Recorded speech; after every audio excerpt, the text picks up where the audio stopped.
Sa pambungad na eksena, nakita namin ang isang pamilya na nakaupo sa kanilang hardin, na tinatamasa ang init ng araw. Naglalaro sina Brad at Dawn sa isang miniature water tub habang binabantayan sila ng kanilang ama na si Bill at ng kanyang pangalawang asawang si Kim. Ang batang-bata ay walang pakundangan na sumagot na hindi niya ito kapatid nang utusan siya ni Bill na huwag guluhin ang kanyang kapatid. Stepsister talaga sila. Biglang inilantad ni Brad ang kanyang mga pribadong bahagi habang ang mga bata ay nagsasaya bago hilingin kay Dawn na gawin din ito. Ilang sandali pa, sumigaw si Brad sa matinding paghihirap habang ang kanyang daliri ay tila hiniwa. Nang makita ito ng mga magulang ay pinagalitan nila si Dawn dahil sa tingin nila kinagat niya ang bata. Ang eksena pagkatapos ay pinutol sa ilang taon mamaya, at nakita namin si Dawn na ngayon ay nasa hustong gulang na mag-aaral sa kolehiyo. Siya ay aktibong nagtatrabaho sa The Promise, isang organisasyong pang-iwas sa Kristiyano. Ang pangunahing layunin ng grupong ito ay ipalaganap ang paniwala na ang paghahanap ng perpektong kasosyo sa buhay ay nauuna bago pumasok sa malapit na relasyon. Ayon kay Dawn, ang pagiging intimate bago ang kasal ay nagiging marumi sa isang tao. Napansin ni Dawn ang isang batang lalaki na tinatawag na Toby sa isa sa kanyang mga talumpati, at nakita niya itong kaakit-akit. Nang maglaon, ipinakilala siya ng kanyang mga kaibigan kay Toby, na lumalabas na isa pang miyembro ng abstinence group. Mukhang naaakit kaagad ang dalawa, ngunit tahimik sila tungkol sa kanilang nararamdaman sa ngayon. Nagbibisikleta si Dawn papunta sa paaralan kinabukasan. Nakatagpo siya ng panliligalig mula sa ibang mga mag-aaral sa kanyang pagpasok dahil sa kanyang suporta sa abstinence. Sinubukan ni Ryan na lapitan siya dahil crush niya ito, ngunit ang mga bully ay pumasok at itinaboy siya.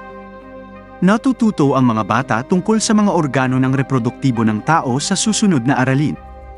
Ang diagram ng babaeng reproductive system ay sakop ng isang sticker dahil konserbatibo ang paaralan. Napansin ito ni Ryan at nagtanong kung bakit, gayunpaman, sinusubukan lamang ng guro na iwaksi ito sa pamamagitan ng pagsasabing ito ay isang tuntunin ng paaralan. Kapag ang estudyante ay nananatiling may pag-aalinlangan, sinabi ni Dawn na dahil ang mga babae ay ipinanganak na may pakiramdam ng kahinhinan, iba sila sa mga lalaki. Nang marinig ito ng ibang klase, lahat sila ay pinagtatawanan siya, ngunit ipinagtanggol siya ni Toby. Ang ama ni Dawn ay nag-aalaga sa kanyang ina sa bahay, kung saan siya ay may sakit sa loob ng mahabang panahon. Si Brad, sa kabilang banda, ngayon ay isang malayang tao na madalas na nag-aanyaya sa kanyang kasintahang si Melanie upang makipaghalikan. Nasisiyahan din si Brad sa pagsorpresa kay Dawn para sa kanyang sariling kasiyahan. Isang araw pagkatapos ng klase, nagpa siya si Dawn at ang kanyang tatlong barkada na dumalo sa isang pelikula. Pagdating nila roon, natuklasan nila na ang pelikulang orihinal nilang nilalayo na panuurin ay may rating na R. Ang grupo ay nanood ng isang kid-friendly na pelikula bilang resulta. Ang iba pang dalawang kaibigan ay nagsimulang makipagkita sa puntong ito, na ginagawang hindi komportable sina Toby at Dawn. Iniiwasan lang nilang makipag-eye contact at patuloy na manood ng pelikula. Naglalakbay ang apat na magkakaibigan sa isang lawa na may kuweba kapag natapos na ang palabas. Kilala ito bilang isang lugar kung saan pinupuntahan ng mga mag-asawa ang mag-isa. Nagpasya sina Dawn at Toby na mag-usap sa tabi ng lawa habang ang magkakaibigan ay nagpasya na mag-swimming. Idineklara ni Dawn na siya ay isang birhen sa kanilang pag-uusap, ngunit isiniwalat ni Toby na siya ay nagkaroon ng isang relasyon higit sa isang taon na ang nakalipas at ngayon ay masama ang pakiramdam tungkol dito. Kalaunan ng gabing iyon, sinimula ni Dawn na himasin ang sarili at naisip ang magpakasal kay Toby. Ngunit sa eksaktong sandaling iyon, nakakita siya ng isang nakakatakot na nilalang, na nakakagambala sa kanyang damdamin. Kinaumagahan, late na dumating si Dawn sa paaralan, ngunit hindi niya pinapansin si Toby.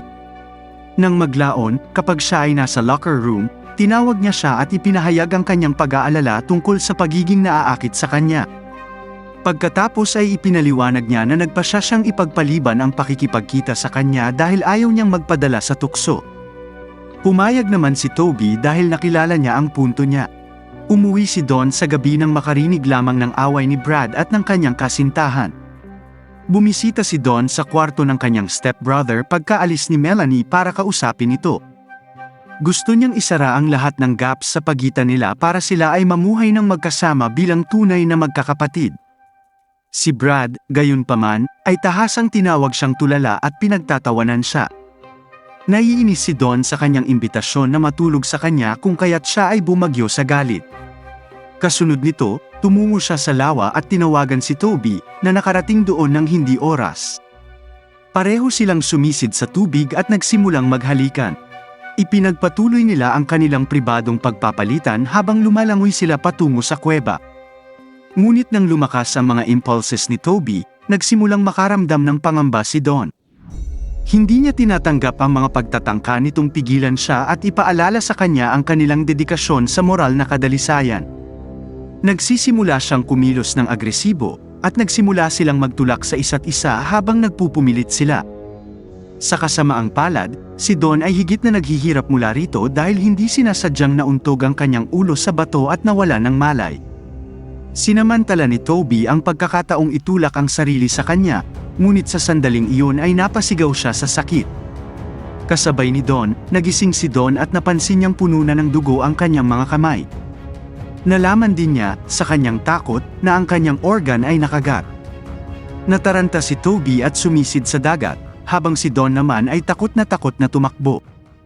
Kinabukasan, naatasan si Dawn na maghatid ng maikling talumpati sa isang grupong pang-iwas sa Kristiyano, ngunit ang kanyang kakayahang magsalita ay kapansin-pansing nahahadlangan ng insidente.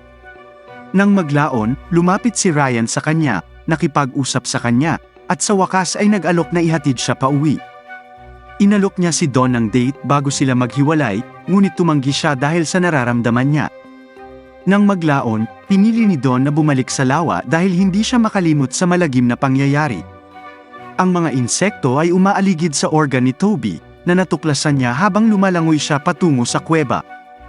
Itinapon niya ang kanyang purity ring dahil tinitingnan niya ngayon ang kanyang sarili bilang hindi malinis.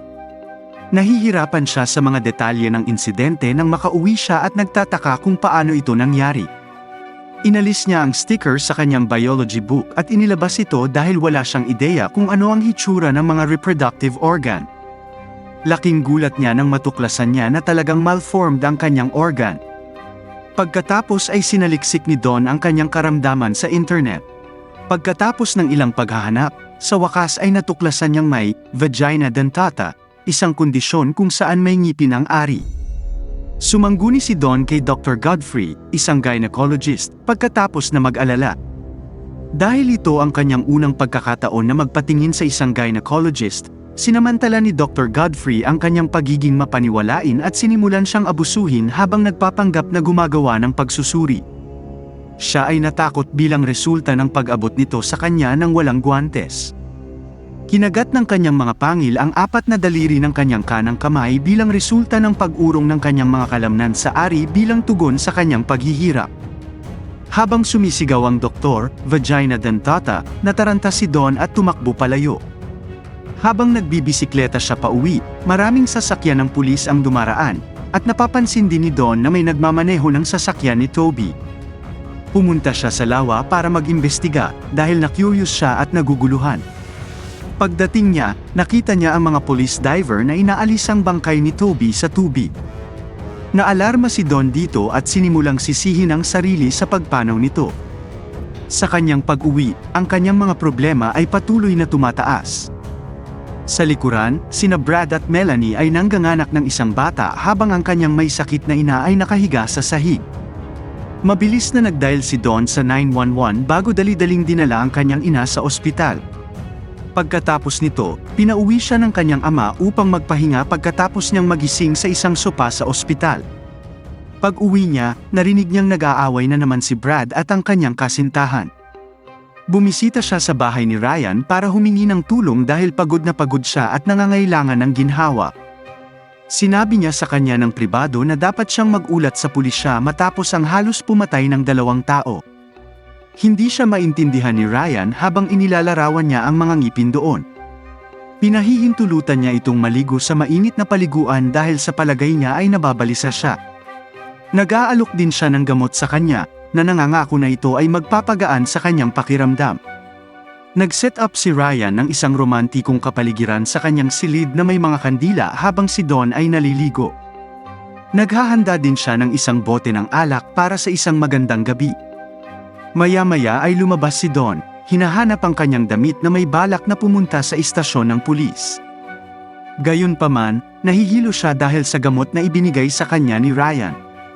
Hinihimok siya ni Ryan na maglaan ng ilang oras upang makapagpahinga at ipagpaliban ang kanyang appointment sa istasyon ng pulisya hanggang sa susunod na araw pagkatapos ituro ang kanyang mahinang kondisyon.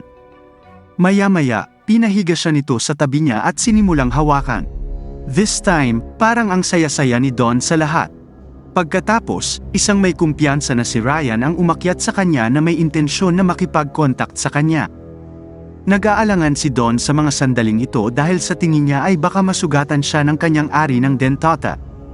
Nang maramdaman ni Ryan ang kanyang pag-aatubili at tinanong kung gusto niyang tumigil siya, sumagot siya ng huwag at sa kasunduang iyon, nauwi sila sa pakikipag-contact nang hindi nagiging salik ang kanyang espesyal na kondisyon.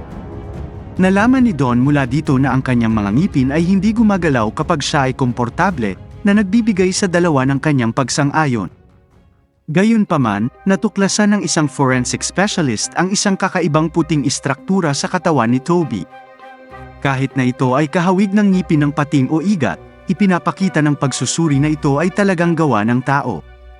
Sa ibang lugar, sumasailalim si Dr. Godfrey sa isang surgical procedure upang muling ikabit ang kanyang naputol na mga daliri. Siya ay tinanong ng mga doktor tungkol sa kung ano ang nangyari, ngunit hindi siya magbibigay sa kanila ng anumang mga detalye. Ang matalik na pakikipag-ugnayan sa pagitan ni Ryan at Dawn ay naganap muli sa susunod na umaga. Nakatanggap si Ryan ng tawag mula sa isa sa kanyang mga kaibigan habang nagpapatuloy ang pamamaraan, na ipinagmamalaki ang tungkol sa isang pustahan na ginawa nila kung makakasundo niya si Dawn. Pinagtatawanan din niya ang kanyang vow of abstinence, na sinasabing hindi ito sacrosanct. Nagalit si Dawn dito at lumayo pagkatapos kagatin si Ryan gamit ang kanyang mga ngipin. Nataranta si Ryan at tinawagan ng kanyang ina para humingi ng tulong matapos dumanak ang dugo sa kanyang sarili. Bumisita si Dawn sa ospital mamaya sa araw na iyon at nalaman ang nakakabagbag damdaming balita ng pagkamatay ng kanyang ina. Samantala, sa bahay, kinumpronta ni Bill si Brad tungkol sa kanyang walang ingat na pag-uugali, na direktang sinisisi siya sa pagkamatay ni Kim. Ito ay humantong sa isang marahas na alitan sa pagitan ng dalawa, kung saan ang aso ni Brad ay kinagat ang matandang lalaki sa leeg. Mabilis siyang dinala ni Melanie sa ospital nang magsimula siyang dumudugo, kung saan nadaanan din nila si Dawn. Humingi ng paumanhin si Melanie kay Dawn sa pagpanaw ng kanyang ina at inamin na naunang pinayuhan siya ni Brad na huwag pansinin ang mga tawag ng tulong ng kanyang ina. Si Dawn ay may inspirasyon ng kanyang lakas matapos marinig ang lahat ng ito at bumalik sa bahay sa eksaktong paghihiganti. Nag-make-up siya at lumapit sa stepbrother sabay halik. Si Brad ay umakyat sa ibabaw niya, sa una ay nag-aatubili, at sinimula ng contact. Ang mga pangil ay nagsimulang kumilos, pinuputol ang kanyang aparato at hinahayaan itong mahulog sa sahig. Sa sobrang sakit, inutusan ni Brad ang kanyang aso na patayin si Dawn, ngunit ang tusong hayop sa halip ay nagsimulang kainin ang kanyang pinutol na organ. Malamang naduguan si Brad nang umalis si Dawn sa silid. Sa sumunod na eksena, nakikita natin si Dawn na umalis mula sa kanilang tahanan na naghahanap ng bagong buhay. Gayunpaman, ang isang butas sa kanyang gulong ng bisikleta ay nagpilit sa kanya na mag-hitchhike sa gitna ng kalsada. Makalipas ang ilang sandali, pinasakay siya ng isang matandang lalaki sa isang kotse. Tumango si Dawn sa mahabang paglalakbay at hindi nagigising hanggang pagkatapos ng takip-silim. Sinubukan ni Dawn na bumaba ng kotse at umalis sa sandaling huminto ang matandang lalaki sa isang gasolinahan. Ngunit bago siya pinayagang umalis, inilak ng matanda ang mga pinto ng kotse at dinilaan ang kanyang mga labi habang gumagawa ng personal na kahilingan. Nag-alinlangan si Dawn sa una, ngunit hindi nagtagal ay tumalikod siya at nag-flash ng masamang ngiti na nagpapalinaw sa kanyang mga intensyon.